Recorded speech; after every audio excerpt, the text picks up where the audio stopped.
Okay, let's just dive right into this. We are about to completely shatter a really common illusion in the event space. For the longest time, the prevailing wisdom has basically been that if you just pack a ton of great products and get lucky with foot traffic, you'll naturally have this massive, high-revenue weekend. We're talking about hitting that elusive $20,000 mark. But honestly, relying on hope and a busy aisle is just a recipe for exhaustion, not record sales. Today, in this explainer, we're proving that high-revenue weekends aren't about getting lucky. So you really need to stop and ask yourself a pretty crucial question. Can your booth physically process enough customers to actually hit $20,000? This is where the magic happens, right here. We have to completely shift our mindset from the amateur approach of, simply cramming as much stuff into a van as possible, over to a professional mindset. You are engineering a high-capacity, temporary retail system. Think about it. If your checkout process takes 3 minutes per person, it literally does not matter if 10,000 people want to buy from you. The physical limitations of your setup simply will not let you hit that goal. Okay, so here is our blueprint for today. First, start with the math. Second, the merchandising system. Third, designing customer flow. Fourth, enlisting the right crew. And fifth, building the scoreboard. We're going to systematically assemble this temporary store from the ground up. All right, step one, start with the math, the actual physics of retail. A record-breaking weekend is absolutely not an inventory goal. It's a system capacity goal rooted in pure math and physics. If you don't know the exact numbers behind your operations, you're flying completely blind. Your average ticket completely dictates the transaction speed and checkout capacity your machine needs. To hit 20 grand at a $25 average ticket, you have to process 800 separate transactions. I mean, think about the physical time it takes to bag items, run a credit card, hand over a receipt, 800 times. But if you can bump that average ticket up to $50, you instantly cut the required transactions in half, down to 400. This changes everything. It forces you to realize you can't just ask if you have $20,000 worth of products. You have to ask, can we physically ring up 400 to 800 people before the weekend ends? Moving right along to step two, the merchandising system, fueling the engine. Now that we've got our math and know our required transaction speed, we need to fuel this machine. And we do that by planning multiple simultaneous revenue engines. You absolutely cannot depend on just one hero product. If that one item falls flat, your entire weekend is toast.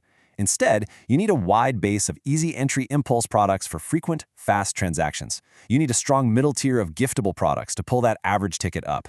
And you definitely need premium pieces for visual drama. Throw in some interactive experiences like a gotcha pop or a mystery pull, plus some natural add-ons, and boom, you've got a robust engine. You're basically building an assortment that appeals to literally every single type of buyer walking past.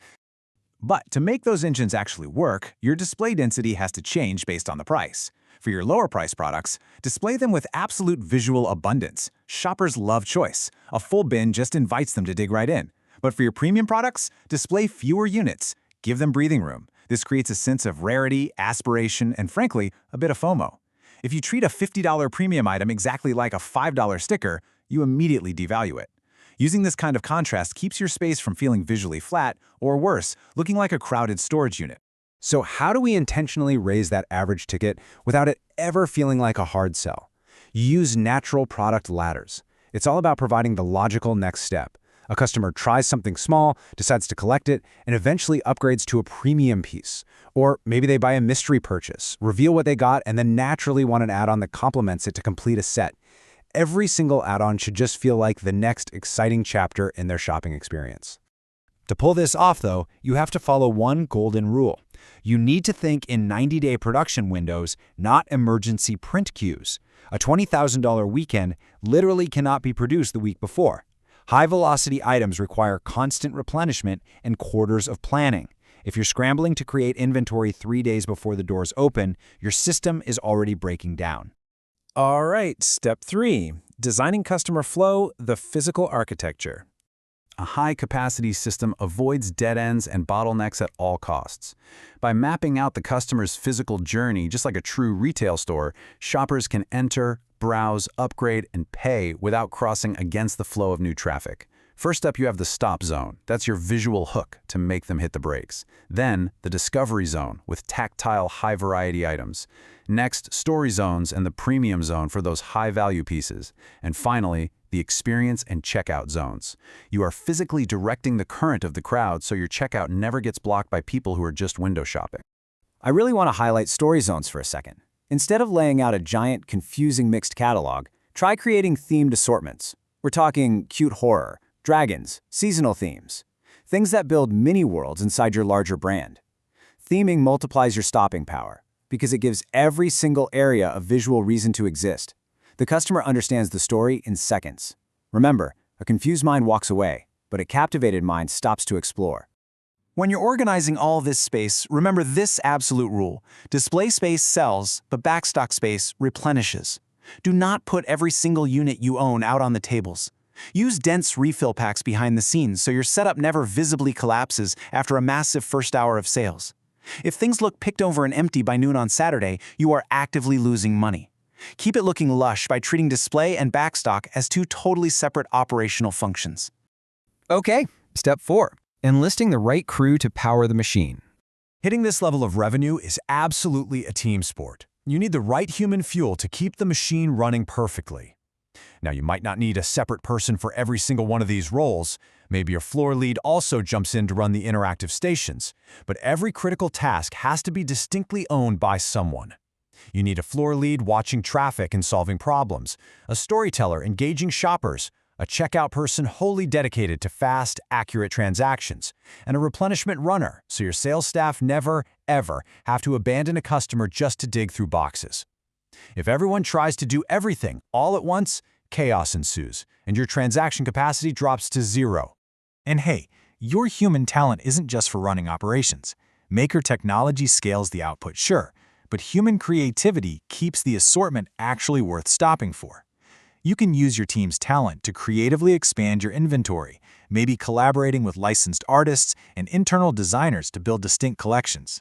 That prevents your setup from feeling generic and ensures it always feels like a premium, must-stop destination. Which brings us to our final step, Section 5, building the scoreboard, testing, and tracking. Before you debut this massive operating model at your biggest event of the year, use smaller events and retail placements as laboratories to test your system. What should you test? Well, you want to look at your sales and transactions per hour. Track your average ticket and conversion rate. Break down your sales by zone. Did that premium story area actually work? Measure your refill frequency and keep an eye out for stockouts. And crucially, time your checkout wait. Tracking these exact metrics builds your scoreboard, meaning every record weekend teaches you exactly how to engineer the next one. And that brings us to the master equation. Traffic times conversion times average ticket times transaction capacity times inventory availability equals your ultimate sales potential. When you build your customer flow, your assortment, your staffing, and your checkout systems together, you unlock this ultimate formula. Notice that these are all multiplied. If any one of these factors is a 0, like if your transaction capacity is terrible or you just ran out of inventory, your total sales potential crashes. It literally won't matter how much traffic walked by. I want to leave you with this phenomenal quote from the source material. The goal is not to bring everything. The goal is to build a temporary store powerful enough to earn $20,000 in one weekend. This captures the massive mindset shift we really want you to take away from this entire explainer today. You aren't just packing boxes anymore. You are engineering a high-performance pop-up retail machine. So I have to ask, now that you have the blueprint, what is the very first component of your retail machine that you are going to upgrade? Is it the math, the customer flow, your staffing roles?